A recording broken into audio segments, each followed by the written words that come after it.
रात के 3 बजे थे। शांतनु अपनी पुरानी खंडहरनुमा हवेली में अकेला बैठा हुआ था। यह हवेली उसके दादा दादी की थी, जो वर्षों से वीरान पड़ी थी।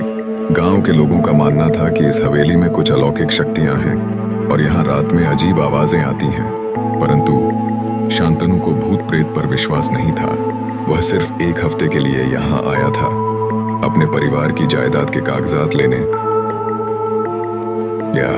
उस रात हवेली में तूफान चल रहा था। बाहर बिजली कड़क रही थी और हवेली के पुराने लकड़ी के दरवाजे रह रहकर चरमराते हुए अपनी उपस्थिति दर्ज करा रहे थे। शांतनु को अचानक ऐसा लगा जैसे हवेली के दूसरे कमरे से कोई हल्की सी आवाज आ रही हो। उसने अपने कानों पर जोर देकर सुना। यह कराहने जैसी आवाज थी जो धीमे धीमे और तेज होती जा रही थी। कोई होगा शायद बाहर, वह खुद से कहता हुआ उठा और एक लालटेन जलाकर आवाज के दिशा में चल पड़ा। हवेली के हर कोने से उसे कुछ भयावह झांकता हुआ महसूस हो रहा था, मानो अतीत के किसी अंधेरे रहस्य को छिपाए हुए हो। जैसे ही वह दूसरे कमरे के दरवाजे के पास पहुंचा, वह अचानक अपने आप खुल गया। अंदर घुप अंधेरा था। एक अजीब सी ठंडक ने उसे घेर लिया। उसने अपना हाथ आगे बढ़ाया और लालटेन की रोशनी में देखा कि कमरे के फर्श पर धूल के बीच एक ताजा पैरों का निशान था। उसका दिल धड़कने लगा। यह कैसे हो सकता है? हवेली में तो उसके अलावा कोई और नहीं था। कौन है वहां? उसने कांपती आवाज में पूछा, लेकिन कोई जवाब नहीं मिला। तभी अचानक एक परछाई उसके पीछे से गुजरी। शांतनु ने मुड़कर देखा, लेकिन वहां कोई नहीं था। उसके रोंगटे खड़े हो गए। उसे लगा जैसे कोई अदृश्य शक्ति उसे देख रही है।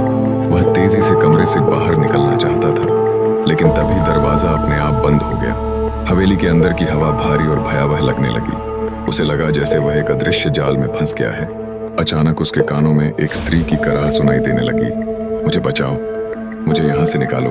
शांतनु का दिल दहशत से भर गया। उसकी आवाज ठंडे पसीने में डूब गई। यह आवाज किसकी है? यह क्या हो रहा है? उसने खुद से बड़बड़ाते हुए कहा। वह लालटेन की रोशनी में इधर उधर देखने लगा। तभी उसने देखा कि कमरे के कोने में एक महिला की धुंधली परछाई खड़ी थी। उसके लंबे बाल बिखरे हुए थे और उसकी आंखें ठंडी, सूनी और चमकीली थीं। तुम कौन हो? शांतनु ने साहस बटोरकर पूछा। वह परछाई धीरे धीरे उसकी ओर बढ़ने लगी। मैं यहाँ कैद हूँ, तुम भी यहाँ से नहीं जा पाओगे। यह हवेली तुम्हें हमेशा के लिए अपने अंदर समेट लेगी। उसकी आवाज में ऐसी ठंडक थी कि शांतनु के हाथ पैर सुन्न हो गए। शांतनु ने पीछे हटने की कोशिश की, लेकिन उसके पैर जमे हुए महसूस हो रहे थे। वह चाहकर भी एक कदम पीछे नहीं जा सका। तभी महिला की परछाई ने अपना चेहरा उसकी ओर झुका लिया।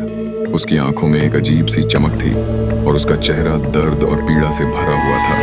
तुम मुझसे दूर नहीं जा सकते, उसने ठंडे स्वर में कहा। शांतनु की चीख हवेली की दीवारों में गूंज उठी। उसने अपनी पूरी ताकत से दरवाजे को धक्का दिया और बाहर भागा। वह किसी तरह हवेली के मुख्य दरवाजे तक पहुंचा और दरवाजा खोलने की कोशिश की, लेकिन दरवाजा जाम हो गया था।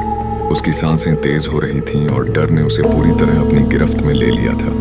तभी उसकी आंखों के सामने अतीत की एक धुंधली झलक आई।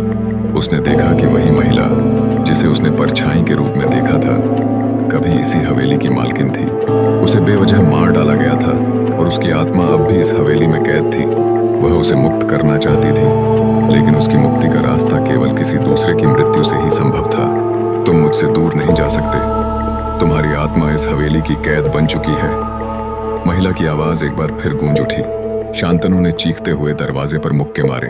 उसकी आवाज अब और तेज हो गई थी, पर उसके चारों ओर अंधकार गहरा होता जा रहा था। अचानक हवेली में अजीब सी खामोशी छा गई।